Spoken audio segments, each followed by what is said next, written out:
America అధ్యక్ష ఎన్నికల వేళ రిపబ్లికన్ పార్టీ అభ్యర్థి డొనాల్డ్ ట్రంప్ నకు న్యూయార్క్ కోర్టులో చుక్కెదురైంది. Porn star Stormy Daniels hush money కేసులో న్యూయార్క్ కోర్టు ట్రంప్ ను దోషిగా తేల్చింది. దీంతో నవంబర్లో జరగనున్న అధ్యక్ష ఎన్నికల నుంచి ట్రంప్ తప్పుకోవాల్సిందేనా? జూలై 11న జరగనున్న విచారణలో ట్రంప్ కు ఎలాంటి శిక్ష విధించనున్నారు? కోర్టు తీర్పును సవాలు చేసే అవకాశం ఉంటుందా? ఒకవేళ జైలుకు వెళ్తే ట్రంప్ రాజకీయ భవితవ్యం ఎలా ఉంటుంది? Let's watch the story.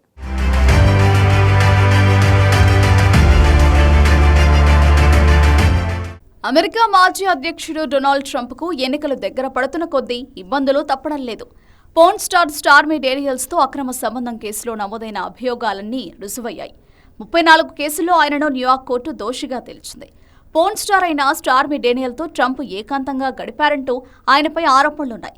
అయితే 2016లో జరిగిన ఎన్నికల సమయంలో తమ అక్రమ సంబంధంపై స్టార్మీ నోరు విప్పకుండా ఉండేందుకు ట్రంప్ పెద్ద మొత్తంలో డబ్బులిచ్చినట్లు అభియోగాలున్నాయి. ట్రంప్ తన న్యాయవాదితో స్టార్మీకి అప్పట్లో పెద్ద మొత్తం డబ్బు పంపారు. ఇదే విషయాన్ని స్టార్మీ సైతం కోర్టులో అంగీకరించారు. అంతేకాక ట్రంప్తో తనకున్న అక్రమ సంబంధాన్ని స్టార్మీ వాంగ్మూలంలో తెలిపారు. మరోవైపు ట్రంప్ న్యాయవాది సైతం స్టార్మీకి డబ్బులు చెరవేసినట్టు ఒప్పుకున్నారు. ప్రచార కార్యక్రమాల కోసం సేకరించిన విరాళాలను ట్రంప్ స్టార్మీ డేనియల్కు పంపారు. అందుకోసం బిజినెస్ రికార్డులను సైతం తారుమారు చేశారు. ఇలా మొత్తం 34 అంశాల్లో ట్రంప్పై అభియోగాలు నమోదవగా దీనిపై న్యూయార్క్ కోర్టు సుదీర్ఘ కాలం పాటు విచారణ జరిపింది. తాజాగా ఈ కేసులో ట్రంప్ను దోషిగా తెలుస్తూ కోర్టు నిర్ణయాన్ని వెలువరించింది. ఇలా ఒక మాజీ అధ్యక్షుడు కోర్టులో దోషిగా తేలడం ఇదే తొలిసారని రాజకీయ విశ్లేషకులు చెబుతున్నారు. అయితే ట్రంప్కు శిక్షను జూలై నెలలో ఖరారు చేయనున్నారు. అధ్యక్ష ఎన్నికలకు కేవలం 5 నెలలు మాత్రమే సమయం ఉండగా ఇప్పుడు ట్రంప్ దోషిగా తేలడంతో అమెరికా అధ్యక్ష ఎన్నికలు ప్రాధాన్యత సంతరించుకున్నాయి.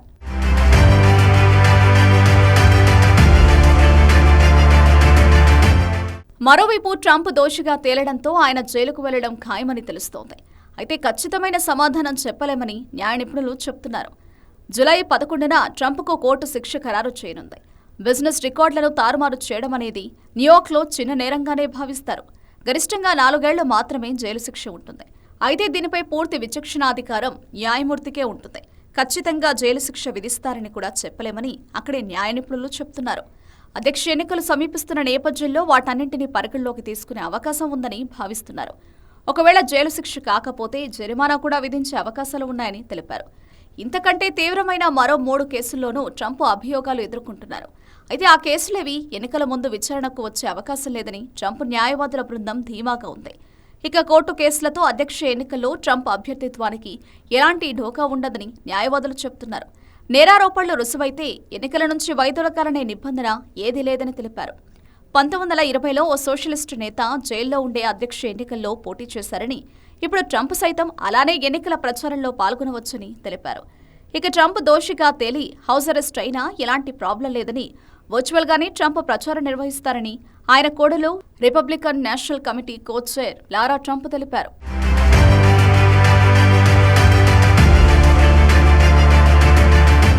అయితే ఇప్పుడు కోర్టు ట్రంప్ను దోషిగా తేల్చినా ఆయన అప్పీల్ చేసుకునే అవకాశం ఉంది.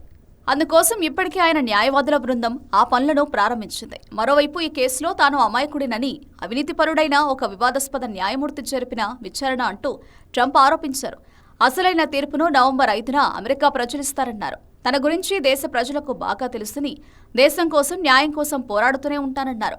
న్యూయార్క్ కోర్టు తీర్పును బైడెన్, హ్యారిస్ ప్రచార బృందం స్వాగతించింది. ఎవరూ చట్టానికి అతీతులు కారనే విషయం మరోసారి నిరూపితమైందని తెలిపింది. ఇదిలా ఉండగా ఇప్పటికీ బైడెన్ను ఓడించే సత్తా ట్రంప్నకు ఉందని రాజకీయ విశ్లేషకులు అంచనా వేస్తున్నారు. పైగా తాజా తీర్పుతో రిపబ్లికన్ వర్గాలను మరింత ఐక్యం చేస్తాయని భావిస్తున్నారు. అంతేకాక ట్రంప్నకు మద్దతుగా పెద్ద ఎత్తున విరాళాలు వెలువెత్తే అవకాశం ఉందంటున్నారు. ఇప్పటికే అక్కడి ఓటర్లు 2 వర్గాలుగా చీలిపోయినట్లు విశ్లేషకులు అంచనా వేశారు. ఈ తరుణంలో తాజా తీర్పు ఎన్నికలపై ఏ మేరకు ప్రభావం చూపుతుందనేది చెప్పలేమన్నారు.